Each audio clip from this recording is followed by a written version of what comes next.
Hello, my name's Robert Llewellyn and this is Fully Charged, and behind me is something rather interesting.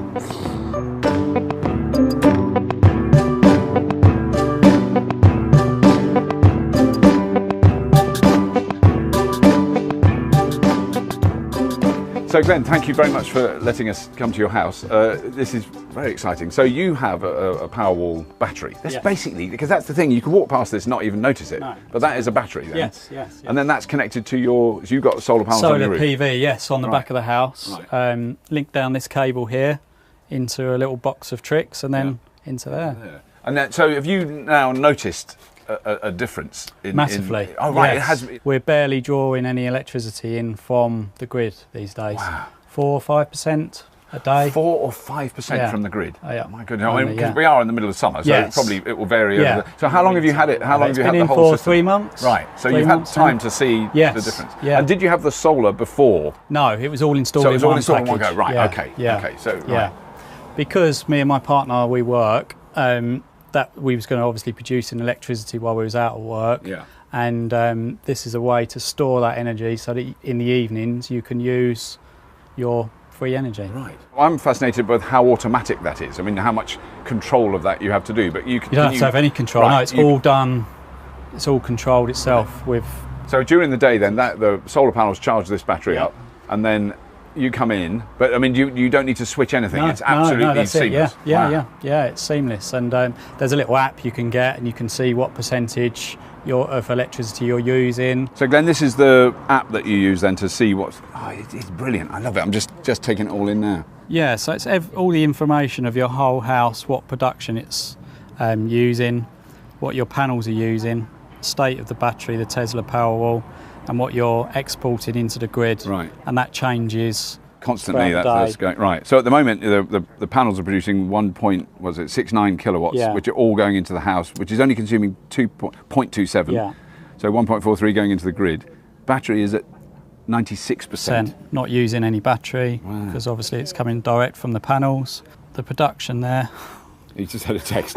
Just a text message there, look, from my dad. From your dad. Perfect timing. Thanks, Dad. Couldn't have timed that better. And it gives you, this is on a day, so self-consumption is 48%. Oh, so it's 48% from the panels, so you've consumed that much in the house. And I've exported 52%. Produced 12.36 kilowatts in a day. Kilowatt hours. Kilowatt hours, yeah. But then this is your consumption. Is this for today? Yeah. So you've consumed 3% of your electricity from the grid. Isn't that absolutely extraordinary? It's such a tiny percentage. Yeah.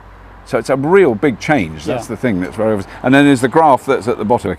So that's your production. The green is production, and the self-consumption. The self-consumption meaning from the battery. Yeah. Which has done a few spikes today then. Yeah. But none. There's I'm looking for a bit of red. There's a bit of red over tiny. I think there's a tiny red line overnight. Possibly, yeah. Tiny bit, but I mean it's fractional. What's 3%? Yeah. So you've used 0.21 kilowatt hours from the grid in a day. That is incredible. Happy with that? Incredible. Isn't that amazing? Yeah. So have you got longer? Like what does a week look like? So you can do it on a weekly basis. It's pretty the same. So it's pretty much the same. You've used 7% over a week. Over a week, and then in a month, 6%. 6%. That is incredible. That is incredible, because if people think of what their electricity bill is, I mean, if your electricity bill was, say, £1,000 a year, I'm just doing it to simplify it, you're paying 6% of that. What's 6% of 1,000? I can't do maths, but it's not much money. No. It makes a massive difference. So over 10 years, you're saving thousands of pounds, basically, from installing this. I mean, it's an incredible change, isn't it? Yeah. So you haven't found then that you come in back in the evening and you've got washing machine and your lights on and everything, and this runs out. It's coped with it. Yeah, pretty much. Yeah, this will work all through the evening. It'll have all the TVs on, lights, dishwasher, washing machine, and then the next morning. Sun again. The sun comes out and it starts again. Yeah. Wow, that is, because I mean, I don't know how many children you've got, but I noticed some serious gaming going on in the house. That's right. And because actually that's the thing we're so unaware of, because it's so normal. But those things use a lot of electricity. Yes. I didn't know. No. But tellies until you get and computers and all those things. Makes you a lot more aware of where the electricity is going. I was going to say, have you noticed that? It does. Yes, it does, definitely. Yeah. And have the kids responded to it at all, or are they? They're quite young. I mean, they know about the Tesla brand, right, and whatever, and they're just waiting for the car to be on the drive next. That's what they're more interested in. Dad when got you're a going to get the battery and car. he didn't get the car. Yeah, that's right. Yeah. That's great. Yeah. But I mean, because I mean, it was a constant parental struggle to get your children. You know, I did that for years. Turn off the lights. Why do you leave all the lights on and all that stuff? With no, you know, and they were just going, oh, Dad's so boring, you know. But I wonder whether they're a lot more aware now of what electricity we're using. Only for the factor that I'm a lot more aware of what electricity we're using. But you're going to see a massive change in your electricity bill. I mean, Yes, if you're at the moment, even if it's only for the middle of the summer, That's you're right, using 4% of what you used to use. Yeah. That's a staggering difference. Exactly. Yeah. It's quite well hidden here. It's anyway, very discreet, isn't it? Yeah. No, I came down here looking for it and walked past it, so it doesn't really jump out at you. No. And it's not, I mean, we're in quite a narrow passage here. Yeah. It makes really no difference. You're not going to bash into it, are you? And I think you can have them installed inside on garage walls. And Right. And what's amazing is that at the moment, it's probably charging because it's sunny. Yeah. And those panels are in the sun. Isn't that extraordinary? Yes. We're here and they can't, I can't hear nothing. You can't even hear it actually. No. It's occasionally it makes a little humming noise. Oh, does it? Right. Yeah. Because it's liquid cooled. Yes. I didn't know about that. That's amazing. It's got its own cooling system in it. Oh, thanks very much, Glenn. That's really good of you to let us have a look at it. Great stuff. Cheers. Thank you. So, Chris, because you know, when I sort of first met you, I just assumed you were one of those blokes that climbs up ladders and puts solar panels on roofs. But you've got a slightly more academic background. Well, before you do that. I've been a senior researcher at Oxford University for the last 15 years, and also set up a PV company called Joju Solar 10 years ago, where I fulfil the role of technical director. Right. So were you studying kind of energy policy, or what was your? So my very first background was studying solar PV back in 2000. I had the good fortune to run the very first test site of solar PV in the UK, just to see if this technology actually works at all, and if so, which kinds of technologies would be best. Once we'd found that out, then obviously the question became more around policy and economics and business, and how do we get solar panels out there? Yeah. I somehow assumed that Glenn had solar panels and then he went, oh, I want to put a battery in. But you put the whole system in one go. Yeah, so we put the whole system in one go. That seems to be the most economic way of putting in a battery system at the moment, is to combine it with solar and to put them both in at the same time. What I've seen of his figures, I think we can confidently say the system works. Absolutely, and particularly in the middle of summer, Yeah. like we are at the moment.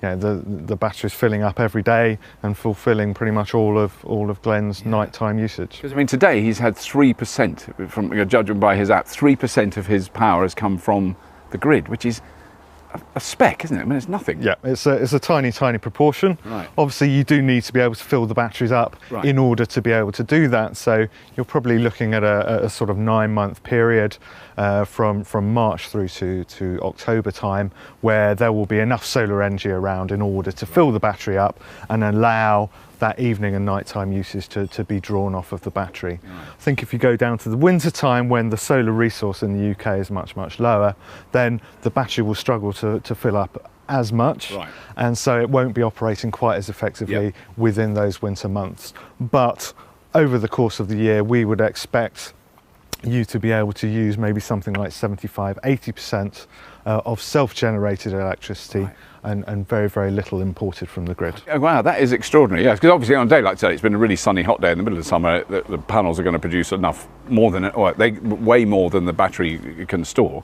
So that it's very obvious. But I know from having solar panels at home in the winter, that's a much reduced amount. So, but you think balanced over the year, then it's going to be roughly in that 75–80%. Yeah, because this is what we're looking at as a microcosm of what could be in the fairly near future. I mean, the technology already exists. Absolutely. So one of the exciting things about batteries is that there's this sort of individual household level, where the individual householder is generating solar in the day, they're not in, so they can shift that load to the evening and the night time when they are about, and they get to use the solar electricity that they've generated.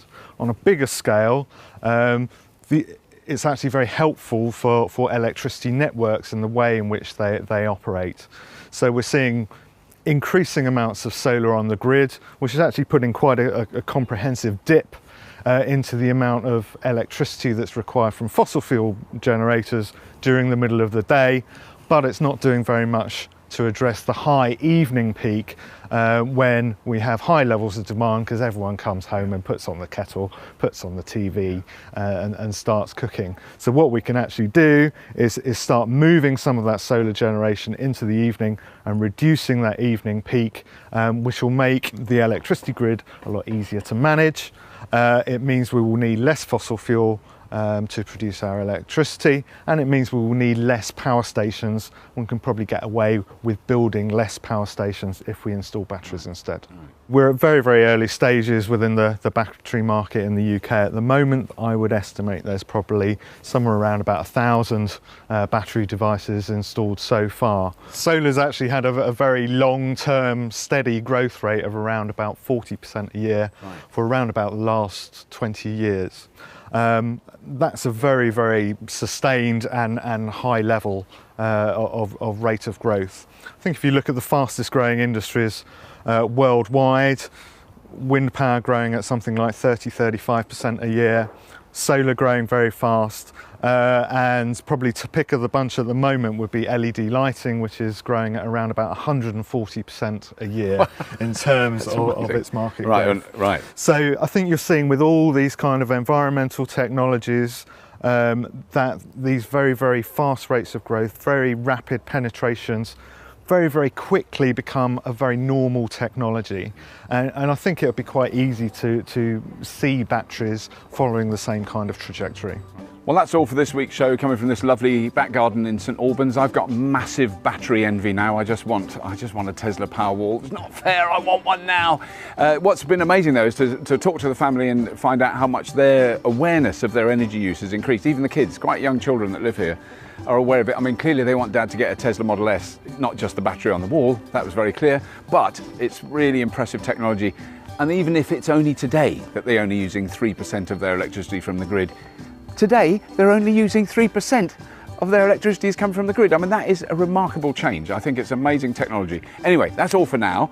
Please have a look at the Patreon page if you are thinking of supporting Fully Charged, because we'd really appreciate it. Obviously, please subscribe to the channel. We'd love that. Leave a comment, because people do. And if you have been, thank you for watching.